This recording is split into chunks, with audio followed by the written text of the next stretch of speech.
बहुत ही सुंदर गांव था। उसके किनारे एक छोटा सा घर था जहां पति, पत्नी और उनके 2 बच्चे रहते थे, एक लड़की और एक लड़का। घर बहुत छोटा था और इनका परिवार बहुत गरीब था। पति मिठाई बनाता और गांव में बेचता था, पर कुछ दिनों से उसकी मिठाई कोई नहीं खरीद रहा था। एक शाम वो थक हार कर अपना मिठाइयों से भरा टोकरा लेके पुराने बरगद के पेड़ के नीचे बैठ गया और रोते हुए भगवान से कहा, हे भगवान, कुछ दया कर। मैं पूरी मेहनत से मिठाइयाँ बनाता हूँ, पर फिर भी मेरी मिठाई का स्वाद किसी को पसंद नहीं आता। बच्चों की शिक्षा, उनका भोजन, मैं बहुत दिक्कत में हूँ भगवान। घर जाके अपनी पत्नी को क्या मुंह दिखाऊंगा?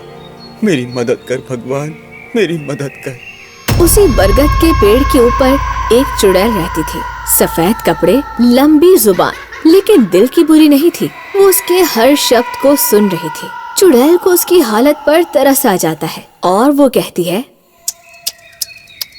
बेचारा कितनी दिक्कत में है, पर भला आदमी लगता है। मुझे इसकी मदद करनी होगी, पर मैं इसकी मदद कैसे करूं? कुछ तो करना ही होगा।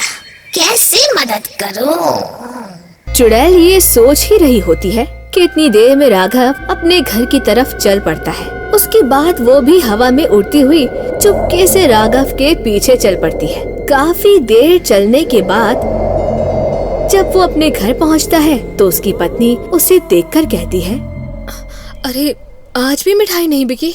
बच्चों की स्कूल फीस का क्या होगा? घर का राशन भी खत्म हो रहा है। तुम्हें पता तो है ना घर के क्या हालात है राघव। क्या करूं गौरी, मेरी मिठाई किसी को नहीं भाती, कोई मुझसे नहीं खरीदता।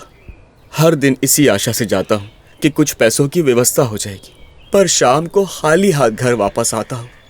अच्छा तुम चिंता मत करो, हाथ मुंह धो लो, मैं खाना डाल देती हूँ। भगवान की कृपा से सब अच्छा हो जाएगा। थक गया हूँ मैं रोज रोज की दिक्कत से। पता नहीं कब हमारे अच्छे दिन आएंगे और मेरे बच्चे पेट भर के भोजन करेंगे। चुड़ैल कोने में छुपकर दोनों की बातें सुन रही थी, पर इतनी दिक्कत और परेशानी में भी पति पत्नी का आपस में प्यार देखकर उसके अंदर दया जाग जाती है और वो निर्णय कर लेती है कि मैं इनकी मदद करूंगी। रात के अंधेरे में सब सो गए।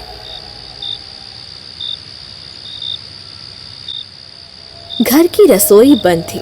तभी चुड़ैल धीरे से घर में आती है और खुद से कहती है, यही सही अवसर है, क्यों ना भी इनकी मदद की जाए, ताकि जब ये पति पत्नी सोकर उठे तो खुश हो जाए और इनकी दिक्कत दूर हो जाए।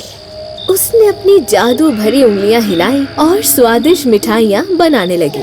बर्फी, लड्डू, जलेबी और पेड़ा, सबकी खुशबू पूरे घर में फैल गई। सुबह राघव जागा तो टोकरा मिठाइयों से भरा पड़ा था। टोकरा देखकर राघव कहता है, अरे गौरी, इतनी सारी मिठाइयाँ क्या तुमने बनाई? मैंने तो नहीं बनाई, अभी तुम्हारे सामने ही तो जागी हूँ मैं। तुमने बनाई होगी। नहीं गौरी, मैं तो अभी अभी जागा हूँ। इतनी सारी मिठाइयाँ आखिर कहाँ से आ गई रातों रात? घर में तो राशन भी नहीं था। दोनों पति पत्नी हैरान थे, पर उनकी हैरानी में एक अजीब सी खुशी थी। उस मिठाई की खुशबू से उन दोनों को अनुमान हो गया था कि मिठाइयों का स्वाद बहुत अच्छा होगा। राघव तुरंत बाजार गया और बाजार पहुंचते ही मिठाई की खुशबू ने लोगों को अपनी तरफ आकर्षित कर लिया। देखते ही देखते लोगों की भीड़ लग गई। भैया, ये मिठाई तो कमाल की है। बहुत जबरदस्त है, 1 किलो पैक कर दो। भैया ये तो मिठाई कमाल की है, थोड़ी और देना भैया। मुझे थोड़ी और देना। 1 किलो मेरी भी पैक कर दो। मेरी 2 किलो। कल तक राघव की एक मिठाई नहीं बिकती थी, मगर आज थोड़ी ही देर में सारी मिठाइयाँ बिक गई और मिठाई की तारीफ भी बहुत लोगों ने की। उसका चेहरा खुशी से लाल हो गया। वो खुशी खुशी अपने घर जाता है और सारे पैसे गौरी के हाथ में रख देता है। अरे वाह, आज तो सारी मिठाइयाँ बिक गई। इतने सारे पैसे, इससे तो बच्चों की फीस, राशन सब आ जाएगा। आखिर हमारी किस्मत चमक गई। हाँ गौरी, अब लगता है हमारी सारी दिक्कत दूर होने वाली है। जानती हो, आज जब मैं बाजार गया तो लोगों का रश लग गया था और देखते ही देखते सारी मिठाइयाँ खत्म हो गयी। रोज रात होते ही चुड़ैल मिठाई बनाती है और सुबह राघव बेच आता। रोज पैसे घर में आने लगे। उनकी सारी परेशानी एक एक करके दूर होने लगी और फिर कुछ अरसे में उनके हालात बहुत अच्छे हो गए। असल में राघव समझता था कि गौरी रात में मिठाई बनाती है और गौरी समझती थी कि राघव रात में मिठाई बनाता है। एक दिन राघव ने गौरी से कहा, गौरी, तुम तो अब कमाल की मिठाई बनाने लगी हो। मैं नहीं, तुम बनाते हो ना रात में। नहीं गौरी, मैं तो नहीं बनाता मिठाई। सुबह जागता हूँ तो सारी मिठाइयाँ बनी हुई होती हैं। और मैं तो समझती थी कि तुम बनाते हो।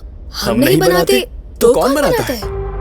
दोनों की नजरें एक दूसरे से टकराईं और सोच में पड़ गए। फिर उस रात वो दोनों सोने का नाटक करने लगे ताकि जान सके कि आखिर ये मिठाई बनाता कौन है। जैसे ही रात के 12 बजते हैं, तभी वो चुड़ैल हवा में तैरती हुई रसोई में आती है। खुद ही बर्तन उठे, चीनी उड़ी और खुद ब खुद मिठाई बनने लगी। बीच बीच में वो मजे से मिठाइयाँ भी खा रही थी। ये सब देखकर राघव और गौरी की आंखें फटी की फटी रह जाती हैं। ये हमारी मदद कर रही है। इतनी अच्छी चुड़ैल है। ऐसी चुड़ैलें भी होती हैं क्या? तुम तो ऐसे पूछ रहे हो जैसे मैं चुड़ैलों को जानता हूँ। पर कुछ भी हो, इसकी वजह से हमारी सारी दिक्कत दूर हो गई। इसने हमारी मदद की, हमें भी इसे मुक्ति दिलानी चाहिए। पता नहीं बेचारी कब से भटक रही है। हाँ, तुम सही कहती हो। हम कल ही पंडित जी के पास चलते हैं और उनसे मदद मांगते हैं। अगली सुबह वो तांत्रिक के पास गए और सब कुछ बताया। तांत्रिक उनके घर आया, मंत्र पढ़े और उनके घर में एक चमकदार रोशनी फैल जाती है। चुड़ैल का रूप धीरे धीरे जाहिर होता है।